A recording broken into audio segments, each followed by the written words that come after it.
Қазіргі таңда екінің бірінде кездесетін ең жиі қойылатын өт ауруларындағы диагноз бізде холецистит деп аталады.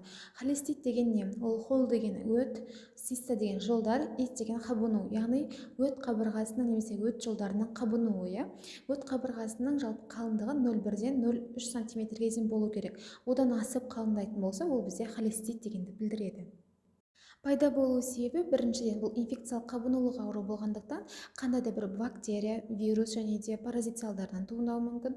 Бізде өт қышқылын, ағзадағы токсиндерді, бактерияларды сыртқа қарай шығарып отырады. Егер өтте застой болатын болса, оның ішінде инфекциялар қалады да өттің қабырғасын зақымдап қалыңдата береді. Осыдан өт қабырғасы мысалы бізде қалың болып тұр, іші застой болып тұр, онда бізде өт сыртқа қарай шығуы қиындайды. Ары қарай бұл процесс жалғаса беретін болса, ол полипке және өттің ішінде тастардың болуына алып келеді. Екіншіден, ең басты фактордың бірі ол бізде өт қабырғасының іркілісі. Мысалға, оған уақытылы тамақтанбау, көбісі аш жүре береді. Осыдан бізде тамақ ішкен кезде ғана өт жиырылатын болғандықтан, яғни сирек тамақтанған адамдарда ол ұзақ уақыт іркіліп, жаңағы сұйық өтіміз бізде қоюлана бастайды. Әсіресе бізде таңғы уақытта ол жақсы бөлінетін болғандықтан, міндетті түрде таңғы асты тастамай ішу керек. Екіншіден, клетчатканың тапшылығы. Клетчатка бізде өттің сұйылуына, яғни өт қабының босауына септігін тигізеді. Үшіншіден, гиподинамия. Ол деген яғни көп отырады, адамдар қимылы аз болады. Осының барлығы динамика, қимыл қозғалысының аздығы. Төртінші, өттің ағып шығуына кедергілер. Мысалға, запор, іштің қатуы, оддишн, глюткен деген сфинктер бар бізде. Солардың гипертонусы болған кезде тірелген тас, папиллит болуы мүмкін. Одан соң ең көп әсер ететін нәрсе ол кәдімгі біздегі стресс организмдегі. Сондықтан уайымдамаңыздар.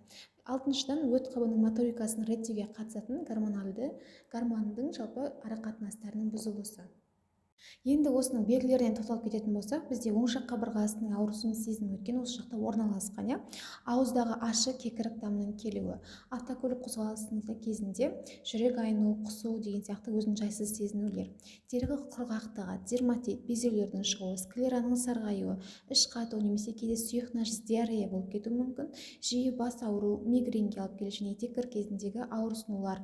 Өйткені бізде организмдегі жаңа эстроген, прогестерон деген гормондар өз қызмет атқарғаннан кейін өт қышқылы арқылы организмнен шығу керек.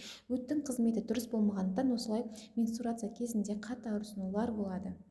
Және де жиі ашулану, агрессия, депрессиялық күйлер, иістерге деген сезімталдық, гипотиреоз, майлы тағамдарға деген төзбеушілік, кешкі уақытта ісінулер, әсіресе бет аймақтары, мойынның, иектің, беттің ісінулері, төменгі аяқтардың ісінулері, тізенің ауырсынуы, салмақ қосу үдерісі бойынша май шөгінділері арқа мен іште шоғырланады, және де қатты терлеу әсіресе түнгі уақытта жиі кездеседі.